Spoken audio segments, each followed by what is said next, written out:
Saudi में पत्नी की हत्या करने वाले आरोपी पति को सुनाई गई मौत की सजा। नमस्कार, मैं हूं प्रिया झा और आप देख रहे हैं डेली सऊदी न्यूज। अगर आपके सऊदी अरब इकामा की वैलिडिटी खत्म हो चुकी है या फिर कफील छुट्टी नहीं लगा रही है तो सीधे दिख रहे नंबर पर व्हाट्सएप कांटेक्ट करें।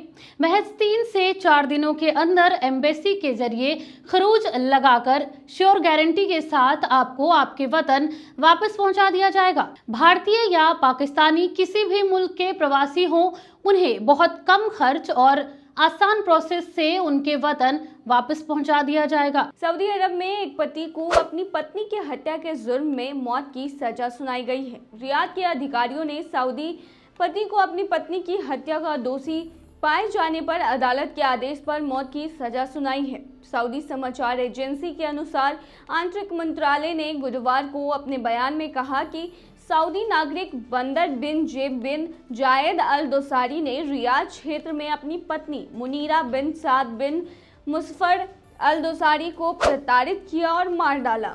आंतरिक मंत्रालय ने जानकारी देते हुए बताया है कि दोनों के बीच बहस के बाद बंदर अल दोसारी ने पत्नी के सिर पर और पूरे शरीर पर लाठियां बरसा दी, जिसकी वजह से उसकी पत्नी की मौत हो गई। मंत्रालय ने कहा है कि घटना के बाद बंदर अल दोसारी भाग गया था। पुलिस ने उसे गिरफ्तार कर लिया है और संबंधित अदालत में पेश किया गया, जिसने हत्या का आरोप साबित होने के बाद उसे मौत की सजा सुनाई है। कोर्ट का कहना है कि पति ने जघन्य अपराध किया है। उसने पत्नी को उसी के घर में प्रताड़ित किया और मार डाला, जिसे वह अपने लिए सबसे सुरक्षित जगह मानती थी। इस संबंध में उसने न तो शरीयत का सम्मान किया, न ही कानून का मान रखा और न ही यह माना कि वह उनके बच्चे की मां है जो घटना के समय घर में मौजूद थे। अपीलीय अदालत और फिर सुप्रीम कोर्ट ने भी मौत की सजा बरकरार रखी है। आखिरकार राजघराने की अदालत के फैसले को लागू करने का आदेश जारी किया है, जिसे गुरुवार को रियाद में लागू कर दिया गया। बता दें, सऊदी अरब में एक नागरिक को भी मौत की सजा सुनाई गई थी, वो भी अपनी ही दादी के हत्या के जुर्म में।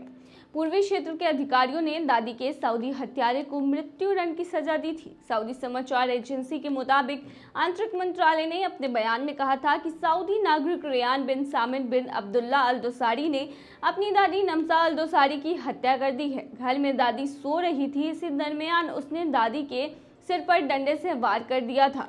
आंतरिक मंत्रालय का कहना था कि घटना के बाद रेयान अल दोसारी मौके से भाग निकला था। पुलिस ने उसे ढूंढ लिया था और अदालत ले आई थी। वहीं हत्या का दोषी पाए जाने के बाद रेयान अल दोसारी को मौत की सजा सुनाई गई थी। गृह मंत्रालय का कहना था कि अपीलीय अदालत और फिर सुप्रीम कोर्ट ने मौत की सजा की पुष्टि की थी। आखिरकार इंपीरियल हाउस ने भी अदालत के फैसले को लागू करने का आदेश जारी किया था, जिसे बाद में लागू कर दिया गया था और मौत की सजा दे दी गई थी। तो ये थी तमाम जानकारी। बने रही ऐसी खबरों के लिए डेली सऊदी न्यूज पर।